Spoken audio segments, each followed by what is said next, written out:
যুক্তরাষ্ট্রের president Donald Trump সম্প্রতি চীনের সব পণ্যের ওপর নতুন করে শুল্ক আরোপ করেছেন। এর জবাবে বেইজিংও ওয়াশিংটনের কৃষিপণ্য আমদানির ওপর 10 থেকে 15% শুল্ক বসায়। এসব উত্তেজনার মধ্যেই দুই দেশই একে অপরের সঙ্গে যে কোনো ধরনের যুদ্ধে জড়াতে প্রস্তুত বলে হুঁশিয়ারি দিয়েছে।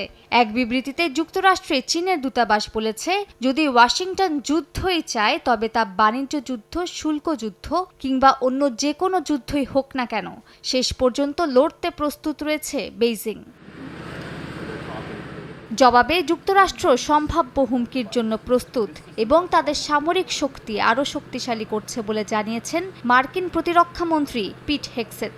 ফক্স নিউজে দেয়া এক সাক্ষাৎকারে তিনি জানান, চীনের প্রেসিডেন্ট শি জিনপিং এর সঙ্গে ট্রাম্পের বন্ধুত্বপূর্ণ সম্পর্কের জেরে দুই দেশের মধ্যে শান্তি প্রতিষ্ঠিত হতে পারে।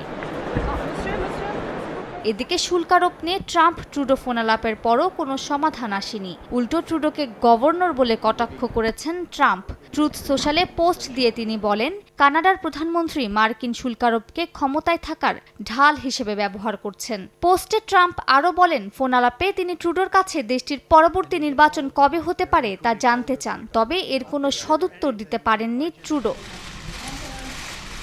তবে কানাডার অর্থমন্ত্রী ডমিনিক লেব্লাং স্পষ্ট জানিয়ে দিয়েছেন, পুরোপুরি শুল্ক প্রত্যাহার না করলে যুক্তরাষ্ট্রকে কোনো ছাড় দেওয়া হবে না। বলেন, কোনো ধরনের মধ্যস্থতা মেনে নেবে না অটোয়া। মালিহা সুহরাওয়ার্দী, সময় সংবাদ।